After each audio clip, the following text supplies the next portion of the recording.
Assalamualaikum warahmatullahi wabarakatuh. Bapak Ibu rekan-rekan semuanya, kembali lagi bersama saya Ana Andriani. Kali ini kita akan membahas beberapa soal UPPPG Matematika Profesional begitu. Mari kita langsung saja bahas tanpa berpanjang-panjang begitu ya. Oh iya, Bapak Ibu yang belum menyaksikan pembahasan-pembahasan saya, silakan cek di channel ini, banyak sekali pembahasan tentang UPPPG mulai dari tahun 2020. Nah, kenapa ini penting? Karena kisi-kisi 2020 dan kisi-kisi 2021 itu sama gitu ya. Nah, nanti kisi-kisi 2022 bagaimana ya? Kita sementara belum ada kisi-kisi baru yang muncul, pastinya pakai kisi-kisi yang lama begitu ya. Nanti kalau sudah ada kisi-kisi yang baru kita sesuaikan, insya Allah kita bisa bedah per nomor kisi-kisi begitu. Seperti yang saya lakukan bersama rekan-rekan di LPTK di angkatan 4 LPTK Adibuana. Kemarin kita bersama mahasiswa beberapa dengan angkatan 4 itu belajar bersama. Di pertemuan ketiga tuh kita bedah kisi-kisi tapi hanya baru sampai yang kalkulus dan trigonometri gitu ya. Oke, langsung saja. Ini tentang logika Bapak Ibu.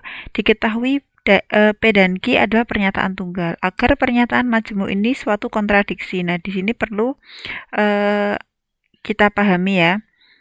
Kontradiksi itu apa? Kontradiksi itu dia selalu bernilai salah gitu. Dia selalu false atau salah gitu. Nah, mungkin kita berpikir apakah ini harus pernyataan R adalah nah kan mencari R nih. Apakah saya harus coba satu persatu gitu loh? Itu lama sekali gitu kalau nyoba. Nah, maka pastinya ada cara cepatnya begitu ya Bapak Ibu.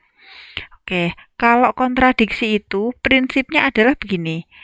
P dan P dan non P. Nah, P dan non P itu akan bernilai kontradiksi P dan non P. Nah, ini adalah prinsipnya. Jadi kita akan membentuk seperti ini. Nah, istilahnya kalau P ini atau kalau saya karena di sini ada P dan Q, saya tulisnya A dan non A gitu ya. A dan non A saja kalau gitu. A dan non A itu selalu bernilai salah gitu. Ini A dan ini harus jadi non A begitu Bapak Ibu ya. Nah, berarti Bapak Ibu ini R atau non P saya tulis di sini ya. Jadi non A itu kan di sini adalah R atau non P. Berarti saya tulis R atau non P begitu. Nah, ini sama dengan atau ekuivalen dengan non A. Kalau A-nya ini berarti non A apa?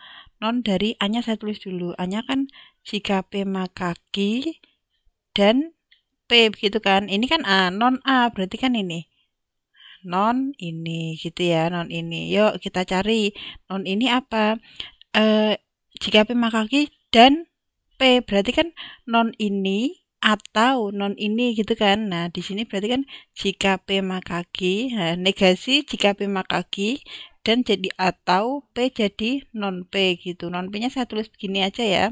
Nah, di sini ekuivalen dengan negasi dari jika P maka Q itu adalah P dan bukan Q gitu. P dan bukan Q. Dan di sini tetap atau non P begitu. Nah, sekarang Bapak Ibu coba diperhatikan. Ini kan di sini R-nya ini, nah itu sama dengan R-nya juga yang ini gitu ya. Oke, berarti pernyataan R itu sama dengan P dan Q begitu. P dan Q yang mana ini berarti? P dan Q yang ini gitu ya Bapak Ibu. Nah, selanjutnya ini juga sama tapi lebih sederhana. Coba kita amati bersama. Yuk. Diketahui P dan Q adalah pernyataan tunggal. Agar pernyataan majemuk jika P maka Q dan R dan non Q adalah satu kontradiksi, maka pernyataan R adalah, nah sama ya caranya coba yuk. Untuk membuktikan kita Bapak Ibu udah paham, coba ini videonya di pause dulu, coba dikerjakan. Nanti hasilnya bisa disamakan dengan pekerjaan saya ini gitu ya. Coba kontradiksi. Itu berarti semua harus bernilai false tadi ya kayak gitu. Nah, terjadi kalau apa? Terjadi kalau A dan non A begitu. Di sini adalah ini A, ini adalah non A gitu kan. Nah, yuk berarti kita cari non A atau negasi A itu ekuivalen dengan negasi A itu tadi ini ya, ditulis R dan non Q gitu. Itu ekuivalen dengan non A. Non A-nya mana non A? Ini kan A nih. Ini kan A, berarti saya cari non A. A-nya saya tulis dulu jika P maka Q. Ini kan A. Non A berarti thread gitu dulu. Nah, jika P maka Q, negasinya apa? P dan bukan Q begitu. Nah, sekarang bentuknya sudah sama nih. Nah, berarti R-nya adalah P begitu. Nah, mana nih? R-nya adalah P. Berarti yang C gitu ya Bapak Ibu. Selanjutnya ini adalah tentang induksi. Nah, induksi matematika akan dibuktikan soalnya bunyinya seperti ini ya, bisa dibaca. Akan dibuktikan menggunakan induksi matematika bahwa 1 pangkat 3 tambah 2 pangkat 3 tambah 3 pangkat 3 sampai n pangkat 3 itu sama dengan 1 plus 2 plus 3 plus n kuadrat. Dengan asumsi bahwa formula benar untuk setiap k bilangan asli, maka langkah selanjutnya adalah membuktikan 1 pangkat 3 tambah 2 pangkat 3 tambah 3 pangkat 3 ditambah dan seterusnya k plus 1 pangkat 3 sama dengan apa. Nah, ini kan pembuktian induksi matematika itu kan yang pertama ya, aslinya kan pembuktian itu kan yang pertama, buktikan benar untuk n sama dengan 1 itu ya. Nah, di sini berarti sudah dibuktikan. Kenapa? Karena sudah sampai di langkah 2. Nah, sudah sampai asumsi. Nah, jadi asumsikan n sama dengan k itu benar. Nah, maka akan dibuktikan bahwa akan benar juga untuk n sama dengan k plus 1 itu juga benar gitu ya. Oke, pertama-tama ini dulu kita kalau saya tulis dulu ya yang asumsi benar. Nah, asumsi benarnya itu apa? Asumsi benar itu untuk 1 pangkat 3 ditambah 2 pangkat 3 ditambah 3 pangkat 3 ditambah titik sampai k pangkat 3. Nah, itu sama dengan 1 plus 2 plus 3 sampai kepada k. Nah, ini dikuadratkan, ini dia bernilai benar seperti itu. Nah, sekarang akan dibuktikan benar gitu. Akan dibuktikan benar. Dibuktikan benar untuk n sama dengan k plus 1 gitu. Nah, berarti kita tambahkan di sini di sebelah sini kita tambahkan k plus 1. K-nya ditambahi k plus 1 di sini.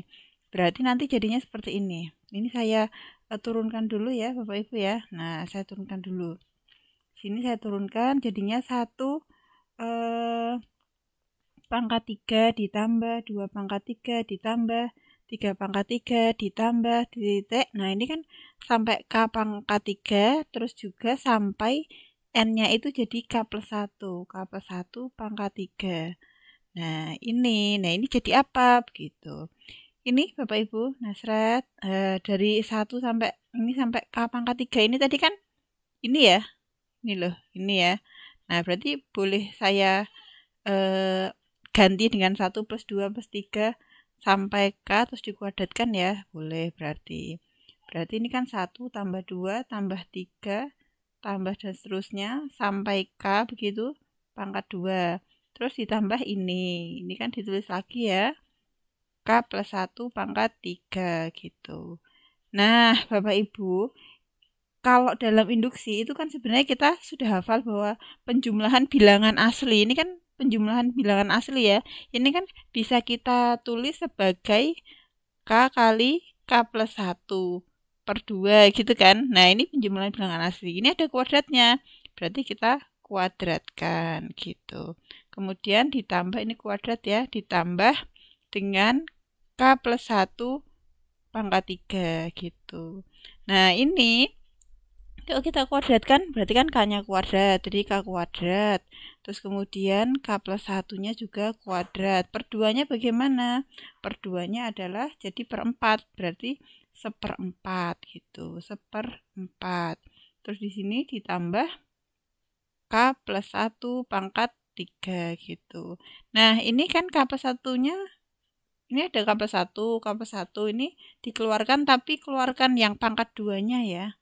Gitu, jadinya gini, seret. Nah, ini tinggal 1/4 K kuadrat, yang sebelah sini tinggal K plus 1. Gitu. Gini ya, ya, sip, bagus. Terus kemudian ini kan K plus 1-nya masih di sini. Kemudian yang ini 1/4-nya ini bisa disamakan penyebutnya ya, gini. Terus ini jadi 4 K per 4 ditambah 4 gini kan. Nah, ini kan 4/4 ya. Nah, perempatnya bisa dikeluarkan semuanya gitu. Jadinya K plus 1 kuadrat, sininya K kuadrat plus 4K plus 4 gini ya. Nah, K kuadrat plus 4K plus 4 ini kan aslinya kalau difaktorkan bisa jadi gini ya. Gini ya. Nah, ada sampailah kita begini. Nah, oke, sudah selesai. Jadi, per 4 K plus 1 kuadrat, K plus 2 kuadrat. Yuk coba yang itu ada nggak? Jadi 1/4 K plus 1 kuadrat, K plus 2 kuadrat. Oke, yang itu jawabannya. Oke, itu dulu Bapak Ibu. Kita lanjutkan di kesempatan mendatang. Itu sepertinya anak saya sudah menangis itu. Oke, cukup sekian ya. Wassalamualaikum warahmatullahi wabarakatuh.